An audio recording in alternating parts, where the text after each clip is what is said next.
Only love can change your inner world and the world.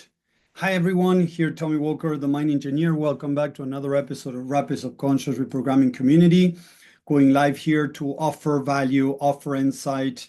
And I want to talk about this topic because when I was a kid, when I was traveling by train to go to school, there was a guy there on the train all the time that he would say, only love is going to save the world. Only love will save the world. That was the phrase that he would use. And we used to see him nearly every day on the train. And it was amazing because back then it sounded nice, of course, don't get me wrong, but we would laugh. It was just a laugh for us being teenagers, right? And later on, I really realized as I started studying how the mind works, how to start making changes, that actually he was a visionary. He knew exactly the truth that I discovered many years later that I want to share a little bit more with you guys today. So welcome back again. If you're watching live, you can type there hashtag live. If you're watching replay, hashtag replay. That would be great so that we know you're here. If you're enjoying this, the more you comment, the more people get to see it. So it's just a little bit that I'm asking from you to be able to share this with more people. And I'm doing this on my profile, though I normally do it in the group. If you want to, be able to see more of my things that I talk about, more trainings around lectures around, how the mind works, how to start making changes in your life. You can join our group. Let me know down here. You can put hashtag group and we'll get you the link to the group to be able to join us, because nearly every week or every other week I go live and I offer insight and tools. So let's get going on, how to start making changes in your inner world, and that is going to start affecting the outer world, as I say, the world, right? So why is it I talk that only love is going to make true changes within us? Because I tell this to people, right? Most of the times when you have a really good friend that you have been, sharing many years of your life, or you see it more with partners, right? When your partner comes to you with something that's bothering them, how do you normally react when they come from a place of aggressiveness, judgment, criticism? What most people do is they, one, shut down, right? And maybe comply, but from a place of shutting down, and that doesn't feel very good. Or they fight back, right? So they shut down to protect themselves, survival mode, or they attack back.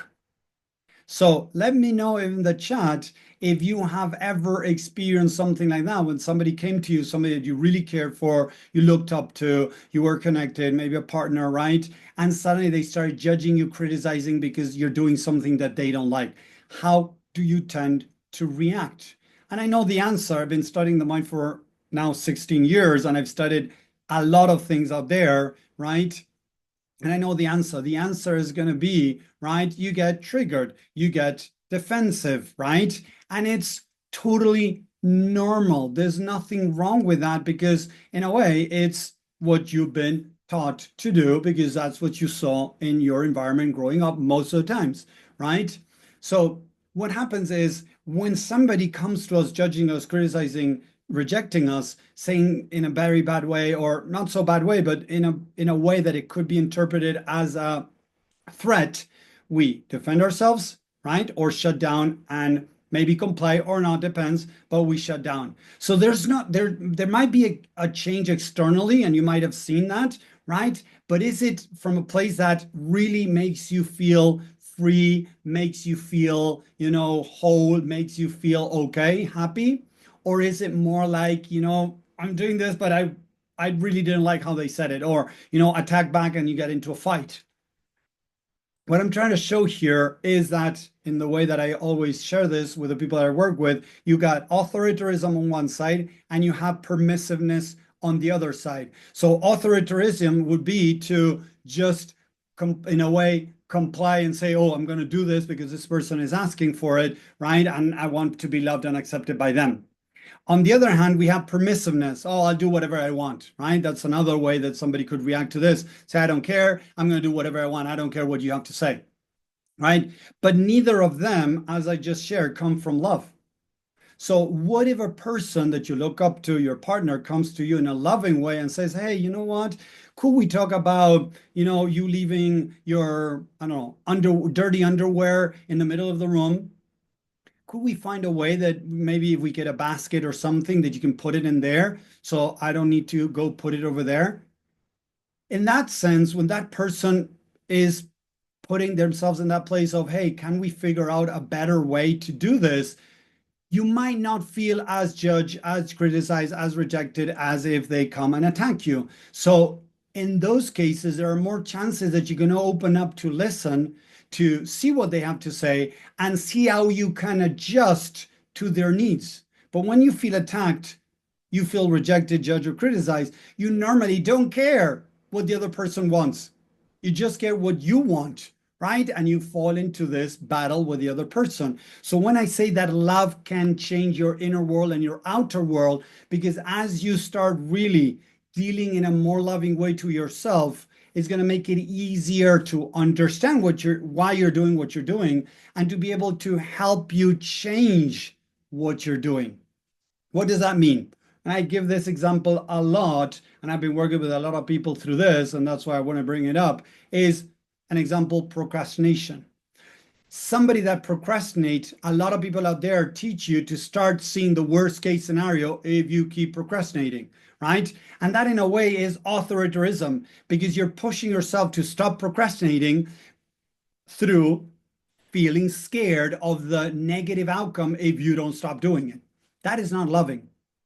Although it might work, don't get me wrong, is gonna take a big toll in your body or your mind. Okay? It is a way of doing it, don't get me wrong, but I don't feel it's the best way because, again, if your partner comes to you in that way, for a lot of people, they might not react the best way. I see people that are joining.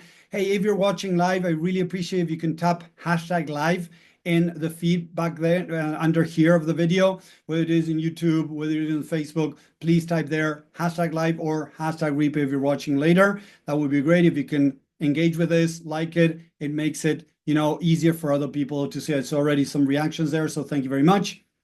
So let's keep going with this. So if we're able to understand that the procrastination is the byproduct, is the protective mechanism of something that is going on deeper. I might say, like, what are you talking about, Tommy? How is procrastination a protective mechanism? So imagine that, let's put this, right? You got to do your taxes. We're getting closer to the taxes in the US. So you got to do your taxes. And a lot of people procrastinate doing their taxes. And I've talked to a lot of people that tell me, but tell me, what does that have to do with or self-love or with, a protective mechanism? So what a lot of people don't realize is, hey, Molly, thank you very much for stopping by. So what a lot of people don't realize that they might be procrastinating doing the taxes because they might have a negative story that they're running in the back of the head. What does that mean? I've worked with some people lately that they are beating themselves up before doing the taxes because they're scared that the taxes are going to be more money than what they saved along the years. Because in the US, and I feel that this is really bizarre and it goes against normal things. First, they give you the money and then they take it back. So it's curious that it depends on each area, but when you are given the money and you spend it, and your employee gave you your money, you made X amount of money along the year, and then you have to pay for the amount of money you made. What that creates is a sense that I have this money, this is mine, I can spend it now. But then the end of the year comes, and how people didn't plan ahead. So now they're going to have to pay $5,000, $2,000, $3,000, $8,000, $10,000 back to the government. And if they didn't get education in this financial education, and this is a big problem that I see a lot in the States, that kids are not taught about this, that they need to save, I don't know, $100, $200, whatever a month to then be able to pay back the taxes. A lot of people didn't do that. So when tax season comes, people start finding themselves in a big tight spot where they're not having the money to pay the taxes.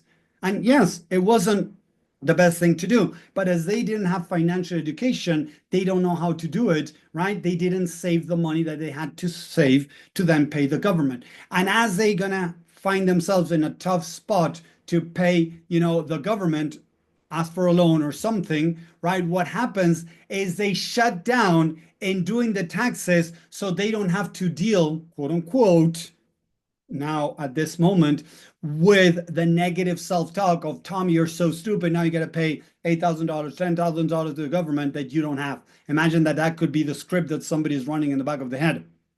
And yes, that's how the mind works. The mind is already projecting a potential future of something that could happen based on past experiences. So if in the past you have been hard on yourself, the inner critic, what's going to happen is the mind is going to think, what's the worst case scenario if you file the taxes and now you have to pay $10,000? The mind doesn't want to hear the judgment and the criticism that is going to happen because you didn't prepare yourself for that. So in an attempt to protect yourself, and it's not the best way, but it's the only way the mind knows, is going to not do the taxes to avoid it to the last minute, where the consequences of not doing it are going to override the consequences of doing it. So look at this. I might be scared, higher fear, like imagine from 1 to 10 scale, higher, of doing the taxes and then knowing that I need to pay, X amount of money that I don't have it. So I'd rather not do it. But as you get closer to the deadline of doing the taxes, right, the consequences of paying extra, paying fines for not doing the taxes overrides the fear of doing them. So then you end up doing them. But it takes, how much time do you spend dreading on doing it? It could be weeks or it could be months that you're like, oh, you got to do my taxes. And you go back to that state and you don't end up doing that until they're really close, where you're so stressed out and you end up doing it. And then you end up really exhausted because you did them, but it was too stressful. So instead of doing that, how about understanding what's going on? Loving and accepting the part of you, listen to this again, loving and accepting the part of you that is procrastinating, that is eating, that is drinking, that is smoking, that is doing drugs. Because at the end, the part of you that didn't feel loved at the beginning created behaviors to protect itself. There are two types of behaviors that part of you creates. One is the seek of love, people pleasing, perfectionism, right? Succeeding, making money, finding a partner, changing jobs. Those could be many behaviors that are based from this place of lack of love. Other behaviors that could be coming from numbing the pain of the lack of love could be consuming different type of substances, even eating sugar to feel that, moment of pleasure, those endorphins being released, dopamine, feeling, oh, this feels good, right? But it has to do with this lack of feeling good, this pain within us. So instead of beating yourself up to change, what I've been teaching in these last 16 years, and a lot of people struggle with this. I work with people one-on-one, and how people struggle with the basics of loving themselves is loving and accepting every part of you. Even the part of you that is drinking, that is doing drugs, that scream at your kids, that screams at your partner, that, feels anxiety, that is eating, that is procrastinating, that is falling into people pleasing, that is falling into perfectionism. Because the part of you that is falling into people pleasing is seeking for love on the outside. They created a behavior to find love on the outside. So as you give that part of you love, as you love and accept that part of you, and there are different exercises to do that, what starts happening, that part of you starts feeling love. It starts dissolving the behavior that was created to find love externally. As you change internally, you love yourself internally, you're going to be able to love more unconditional the people in your inner circle, outer circle, and start building that. And as that changes and we're more loving towards others, the world is going to start changing, because what this world needs more is love. Why are people, not me exactly, but why are people destroying nature? A lack of love. Why are people destroying each other? A lack of love. Why are people destroying themselves, their body, or their mind? Lack of love. So I tell people, stop seeing self-sabotage as something bad or perfectionism as something bad, as people pleasing as something bad. See it as a protective mechanism, a part of you created during childhood, maybe teenage years, to protect you. It's not the enemy. Lately, I was studying positive intelligence through a guy that has done a lot of research in universities, and I love a lot of the things that he teaches. But one of the things that he teaches that I kind of very careful with how he speaks about is the saboteur, the different names that he puts to the behaviors that you're doing. When you name the saboteur as a saboteur, the part of you that is sabotaging as a saboteur, you're tagging it as something negative. But actually, the saboteur, quote unquote, as this guy mentioned, is your best friend trying to help you with limited vision, limited information. So it's not bad. It's just not understanding that there is a better way to get what that part of you wants. So imagine that a part of you wants love and it's people pleasing, not setting boundaries. What it needs is self-love. Thanking that part of you. Hey, thank you for developing the people pleasing. Thank you for developing procrastination. Thank you for developing this, eating pattern to protect us from pain. Because at the end, what that part of you need is love. It really needs love.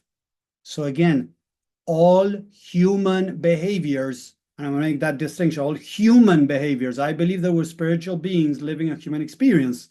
Okay? So if we're spiritual beings, we have the human side. The human side is the hurting part, also called ego. The ego is not the enemy, it's a part of you that you created to try to fit in, to try to feel loved and accepted. So it comes from there. So trying to beat yourself up to stop doing something is the worst thing. It's like slapping my kid to get him to stop hitting his brother when he doesn't like something. So imagine this, me hitting my kid to teach him to stop hitting his brother. Sounds weird, right? That used to happen in the past. My parents did that. They didn't know another way.